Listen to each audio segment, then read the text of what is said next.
What's going on, guys? We're gonna make some Red Lobster Cheddar Bay biscuit mix to go along with our chili.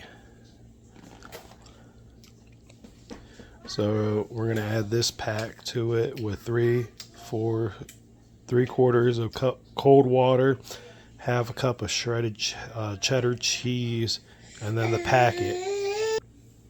Alright guys, we're gonna open this pack right here, the flour mix. Once you pour that in, you're going to add your cold water to the mixture and stir it up. So now we have added the water and the cheese. Now we're going to mix this all up and make it into like a dough. Okay, this is the consistency that you want to try to get it to. Now we're going to turn the oven on to the bake setting for 425 is the degrees.